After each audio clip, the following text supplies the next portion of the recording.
welcome to the Amigo Cartcast, the podcast where we roll through the ins and outs of material handling with Amigo carts. I'm your host, Samantha Taylor, here with my co-host, Scott Chappell, and we're on a mission to find a better way for material handling. Thank you, Samantha. Each episode will explore the innovative features, success stories, and the endless possibilities that Amigo material handling carts bring to the table. Let's roll into a world of efficiency, innovation, and endless possibilities. This is the Amigo Cartcast. Welcome to today's episode. We have Scott in-house today. We missed you last episode, Scott, while you were traveling on the road. That's so nice. Thank you. This is going to be a fun one because we get to talk about one of my favorite pastime hobbies.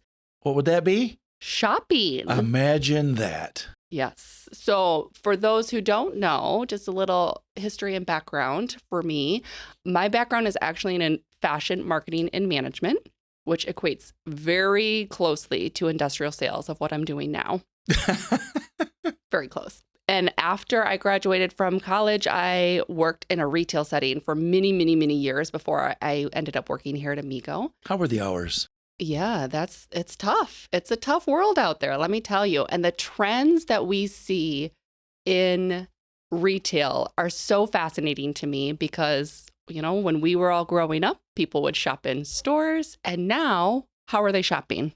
There's a company that starts with an A and ends with an N. I don't know if people have heard it before, but they're out there. Yeah, with 2-day shipping. They're pretty easy. Easy peasy, one click, buy it now. Exactly. And you have that product in some cities, same day. Right? Yes. So that's what I want to talk about today. I want to talk about the trends in e-commerce and buying and how our products fit in. This is exciting. Have you thought about this like all week?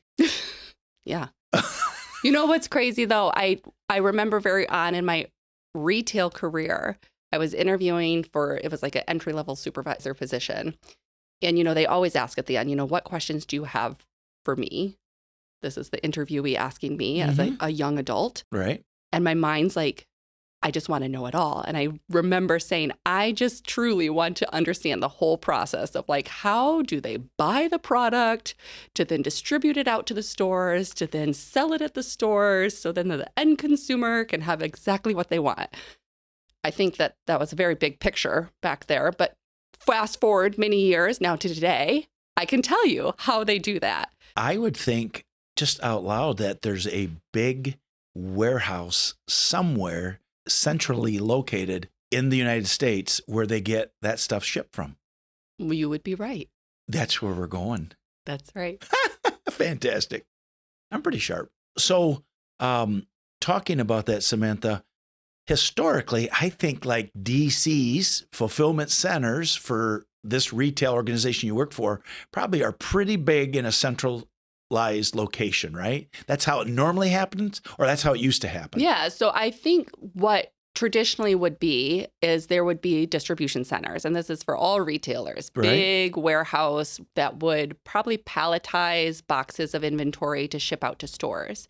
Now the trends that we're seeing is with e-commerce and people shopping online is you don't need big warehouse centers because the orders might be smaller. They're not necessarily going to stores. They're going direct to consumer. Good point. So with that being said, the trends now are you see more like fulfillment centers or even micro fulfillment centers. Got micro. Yeah. What do you think that means? Well, let me see. I'm going to put it in respect to a microbrewery. Oh, I like where we're going. Shopping, brewery. Drinking. This is my kind of vibe. Okay. So when you say micro, that to me sounds like smaller. Exactly. I am batting 1,000. So we're now seeing a trend in these micro fulfillment centers where a traditional fulfillment center is 300,000 plus square feet. I mean, I know, Scott, you've been in facilities. What's the biggest you've been in? Honestly, I think the largest is like 1.2 million, and that's a monster. You need like binoculars to see across the way and wave at your friend. You don't know who's doing what. Exactly. They're big. It's huge, huge. Mm-hmm. So micro fulfillment centers are a much smaller take, just a fraction of the size, probably around 10,000 square feet. Gotcha. And the goal is to be able to have these micro fulfillment centers near city locations and have quick turnaround inventory. So they might be taking the items from the large fulfillment centers, breaking them down to high need items in these micros to be able to push out to the consumer within 24 to 48 hours. That makes sense. We all want our product and we want it now. Well, we get used to certain things, right? I mean, we're not going back to dial-up on the computer, right? Could you imagine? I can't, I don't think anybody. Our children, my children, your children, they do not understand. Walking uphill both ways. Yes, I agree. So that's the way of the world, is just moving faster and more efficient, which then gets me thinking of, how can we help with that?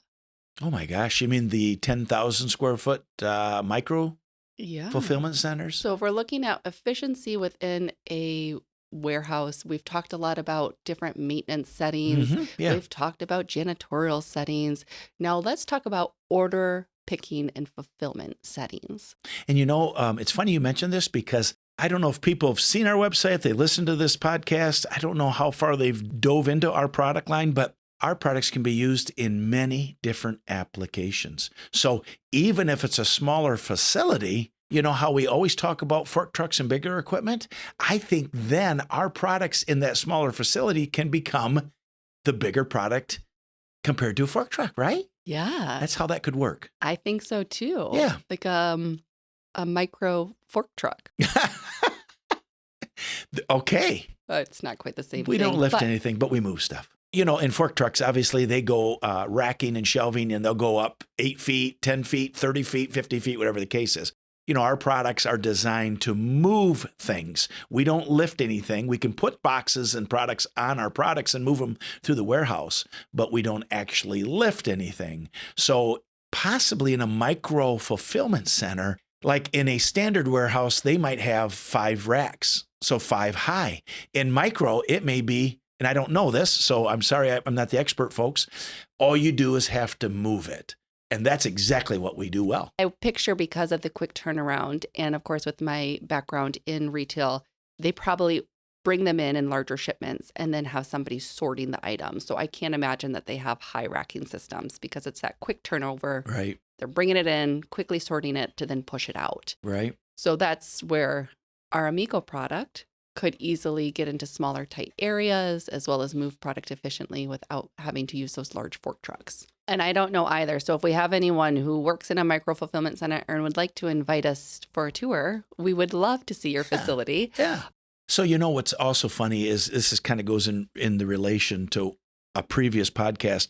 We talked in the past how here at Amigo, we've recently expanded. I think we're like 130,000 square feet.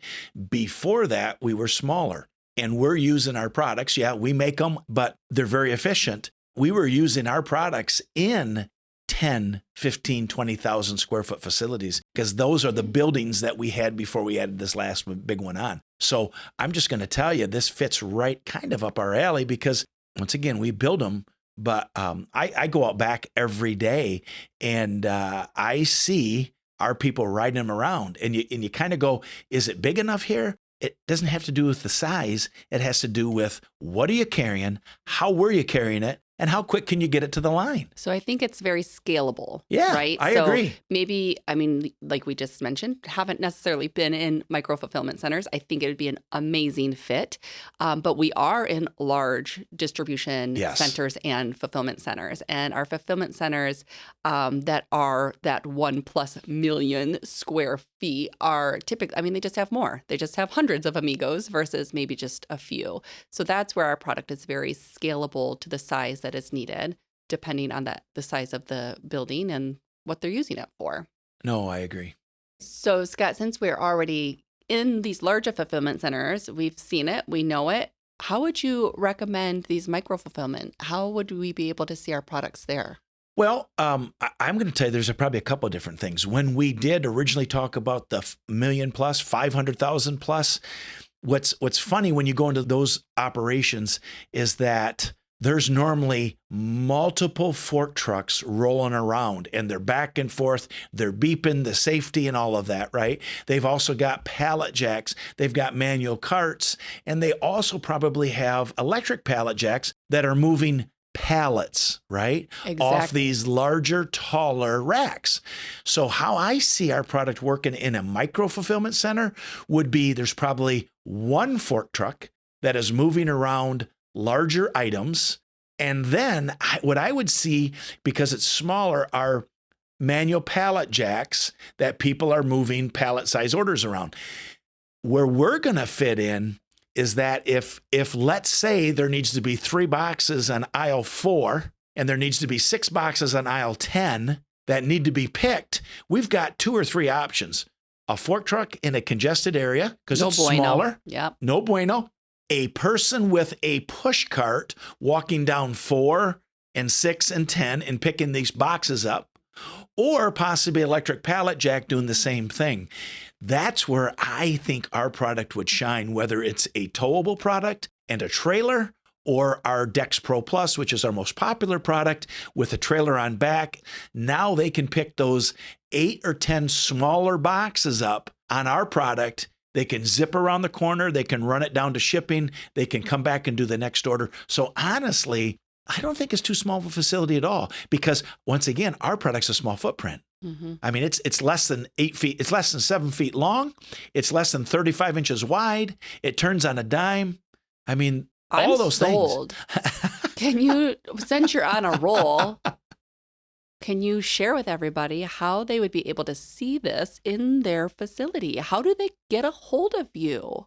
How do they get a hold of me? Well, what's exciting is there is Scott, but we also have multiple representatives, Amigo factory reps all throughout the country that work with our local distribution, our local dealers. Little Scott clones. I'd like to think so. But that could be scary. If you know me, you know what I'm getting at. But the best way would be to contact us, contact your local dealer, and then we show up with our van and we open up the ramp and then we just show exactly what they're able to do. Yeah. Could be inside, try it out. could be outside. They can load up 100%. a few packages. Yeah. And if they want to take it for a day, we can ship them a product for a day, a couple days to see how much our product could help improve efficiencies. The nice thing about this, Samantha, is we're not having to twist people's arms. What we're doing is we're saying, hey, take a look.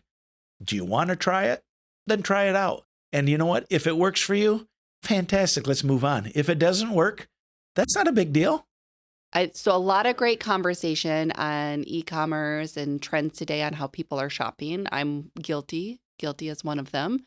And I think we definitely have a great fit here. So this is so exciting. But what I'd love to hear, Scott, before we wrap it up today is a story. We got to end with a story. Scott Amigo. I like stories. Roadshow story. Is it because I'm old and been around so long I have all the stories? It's like the old wise tale, sit around the campfire. Okay, everybody grab their hot cocoa or their bourbon or whatever their drink of choice is and cuddle up to Scott's story. Everybody's waiting, I think. Everybody is on the edge of their seat. If you're driving, just keep driving, keep watching the road. Before we talk the story, because I have one, I'm just going to say this, Samantha, is even if it's a smaller footprint, our product works very good. And the biggest reason is because it's a smaller product and has very safe speeds around people, 4 to 6 miles an hour. So you're talking about things that are changing.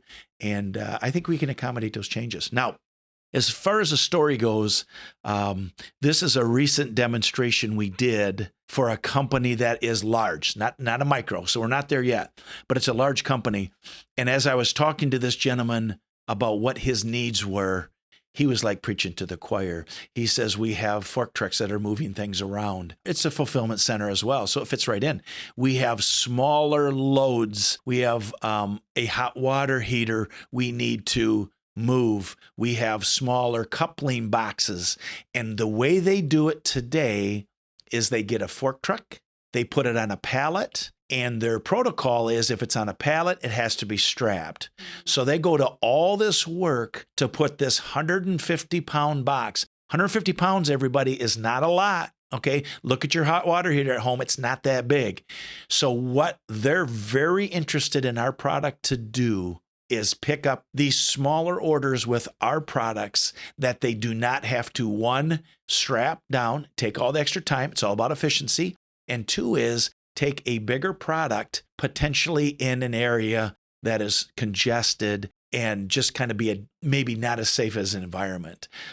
So this story basically is going to end is that they're very interested in our Dex Pro Plus, which is our most popular, 30 by 50. You can put this hot water heater. You can put smaller boxes on there to get things from here to there much quicker. He even told me that this is a test because they may change the total way they pick things depending on how this goes. So pretty gosh darn exciting stuff. I mean, that. Big company, big area, looking for our product.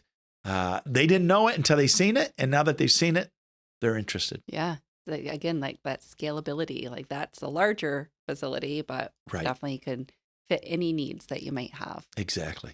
Fantastic. I love that story. Thank you so much for sharing, You're welcome. Scott.